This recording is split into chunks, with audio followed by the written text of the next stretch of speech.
Salve nossa Irmandade, vamos lá para mais um vídeo, né? Mais um áudio falando aí sobre a nossa Irmandade do Lótus. Agora falando então um pouquinho sobre a organização e a estrutura física da Irmandade do Lótus, a iniciar pelo plano espiritual. Quando a gente vai falar no plano espiritual, muito se fala, né, sobre cidades astrais, né? Os caboclos e preto velho chamam de aruandas, né? O fato é que cada comunidade espiritual, cidade, ele é como se fosse uma ilha. Imagine uma cidade em cima de uma nuvem. Então existem várias comunidades, vários locais, né, no plano espiritual, tanto acima do que a gente chama de superfície física, quanto também abaixo na Terra, e quanto também aqui, né, no mesmo nível do nosso plano físico. Então a Irmandade do Lótus, ela tem também uma cidade espiritual, que na verdade não é uma cidade, é uma comunidade espiritual, né, que a gente também chama de ashram, né, a nossa comunidade da Irmandade do Lótus, onde lá nós temos então o nosso templo, onde a gente faz as nossas orações, onde lá a gente tem a nossa escola, onde a gente também estuda e continua dando palestra, continua a nossa busca de desenvolvimento espiritual, que não quer dizer somente aqui nesse plano físico, mas também no plano espiritual. Temos lá também o nosso hospital, né, espiritual, onde a gente atende centenas de espíritos, né, que também são levados ao nosso hospital também para poder ser atendido. E aonde a gente tem a nossa comunidade, que é as casinhas, né, aonde muitos membros da Irmandade do Lótus moram lá, moram dentro dessa comunidade, optaram por morar dentro da comunidade, assim como outros fazem parte da Irmandade do Lótus, mas não moram na nossa comunidade espiritual, né? E assim como também existem espíritos que não fazem parte da Irmandade do Lótus, mas vão até a Irmandade do Lótus para poder trabalhar, da mesma forma que tem trabalhadores nas pétalas, que não são iniciados da Irmandade do Lótus, mas que estão lá trabalhando também, né, de forma voluntária para poder nos ajudar. Quando a gente vai falar do plano físico, né? A estrutura da Irmandade do Lótus hoje ela se encontra na sua pétala mãe, né? Que é o ashram, que é o ashram da Pedra Branca, né? Situado hoje na Pedra Branca, e que hoje a gente ainda está em construção, estamos num processo de construção também, mas que à medida que ele vai se definindo, né? Ele então vai cada vez mais tomando essa consciência, tomando essa posição então de pétala mãe da Irmandade do Lótus, e de onde a gente espera criar outras tantas pétalas. O que seriam as pétalas? As pétalas são as casas, são os projetos, ou mesmo bandas musicais ligadas à nossa Irmandade do Lótus. Então, hoje nós temos como pétala, né, o Céu de Nossa Senhora Aparecida, que tem uma estrutura física, né, tem um local físico, mas temos ainda também o Semente do Amanhã, que é a pétala responsável pela questão dos estudos. Temos a banda Força Verde, que é uma pétala também que traz o rezo, que traz a medicina, né, do canto, para poder também repassar o conhecimento.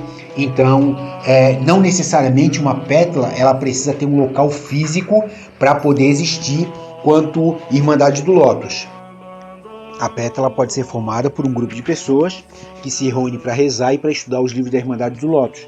Então, uma hora pode ser numa casa, outra hora pode ser noutra.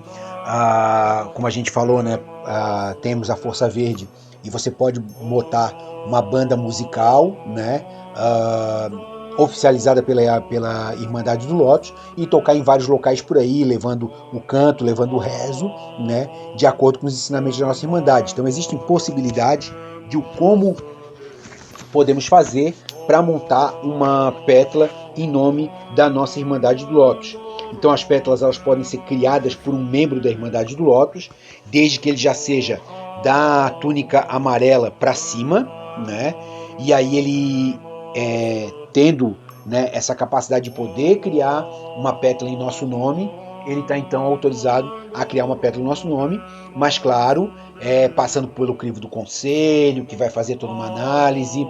Obviamente que a pessoa tem que dizer o que ela quer, né, de que forma que ela vai proceder, e o conselho vai estar sempre, né, fazendo a fiscalização para que tudo esteja ocorrendo de acordo com os ensinamentos da Irmandade do Lótus. Então, a pétala também pode ser criada pelo próprio conselho, né, o conselho, de acordo com a sua vontade, ele pode também estar definindo um local e uma pessoa responsável para cuidar de uma pétala, né?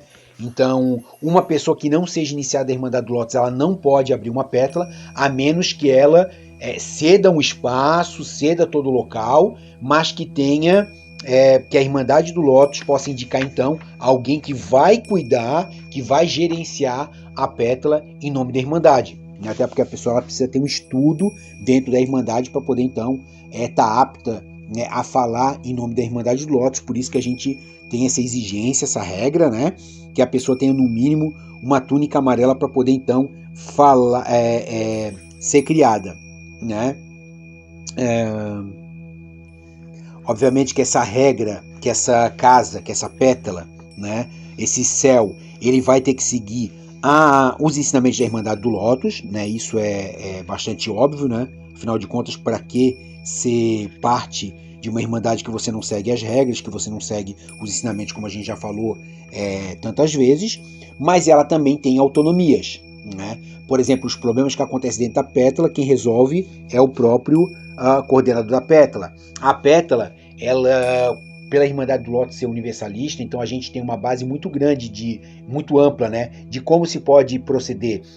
Pode ser uma pétala voltada para yoga, pode ser uma pétala voltada para o xamanismo, pode ser uma pétala voltada para a bruxaria, pode ser uma pétala apenas de oração, pode ser uma pétala de música, né, que é uma banda que vai tocar em nome da Irmandade do Lótus, como a gente falou, né, diante dos ensinamentos da Irmandade do Lótus. Então tudo isso pode ser definido pela pessoa. O nome, né, que vai ser da pétala, isso é definição da pessoa. Quando a gente vai dar início, né, ao trabalho, no caso da pétala, tem a oração da Irmandade, mas também tem, né, outras orações que as pessoas podem também rezar de acordo com o seu gosto. Tem as músicas de entrada da Irmandade, mas também tem as músicas que as pessoas podem fazer o seu gosto, né? Tem que ter o altar da Irmandade e a saudação ao altar da Irmandade, mas se a pessoa quiser fazer mais 50 altares, é tudo ao critério dela, da forma com que ela deseja. Então existe a parte, né, que é exigência da Irmandade para ter a nossa conexão, e tudo isso, quando eu falo exigência, eu quero sempre que fique claro que é uma exigência de consciência, de que você tem que estar consciente do porquê precisa do altar da Irmandade, porquê rezar a música, cantar a música da Irmandade e rezar a oração da Irmandade, por uma conexão energética. Mas a gente também dá liberdade para que as pessoas possam também cantar, rezar, né, e ter outros altares também de acordo com aquilo que gosta. Obviamente que existem situações, né, que vão sempre estar subordinadas ao conselho, né, da pétala mãe. Isso é muito bom que se deixe claro, né, mas existe sim toda uma liberdade que a gente pode estar dando para as pessoas que vão montar então a pétala. Então, como eu disse, a pétala ela pode ter um local, mas não necessariamente ela precisa de um local. Quando a pétala tem um local, a gente indica que esse local ele tenha no máximo aí 150 a 200 lugares, né? Dependendo de acordo para acordo. Claro que tem lugares que cabem 5 pessoas, tem lugares que cabem 10, 15 pessoas, né? Tem gente que vai fazer dentro da própria casa com 10 pessoas e tudo isso está ok, né? Isso que a gente está estipulando de um teto máximo de 150 pessoas é para que não haja de forma alguma um pensamento de que deve, sabe, essa pétala deve ter milhares de pessoas, né? Porque muitas vezes milhares de pessoas também acabam desvirtuando completamente daquilo que a gente quer. Então a gente não nega, mas também não cobra e não pensa e não almeja que os locais tenham mais do que 150 pessoas, 150 lugares, né? Para ver. Mas isso também é só uma indicação, não é de forma alguma nenhum tipo de regra, né? Obviamente que tem que ter um altar para a Irmandade do Lótus. Nesse altar, né, tem que ter uma flor de lótus, seja ela em vidro, pedra, madeira, né, para representar a Irmandade do Lótus. Um japamala, que é o símbolo da fé da Irmandade do Lótus. Tem que ter os 7 livros primordiais da Irmandade do Lótus colocados ali, trazendo a questão dos ensinamentos, né? Um objeto que possa estar ali representando a questão do hospital, da caridade, né? Da cura médica também, que é uma das coisas também propostas pela nossa Irmandade do Lótus. Uma corrente de 7 elos, que representa, né, a união entre os irmãos e irmãs da Irmandade do Lótus, né? E o 7 que representa então o último estágio dentro da Irmandade do Lótus, que é quando a pessoa, no caso, passa a ter então esse conhecimento da nossa Irmandade, para poder estar divulgando, né, os conhecimentos de forma ampla, de forma geral.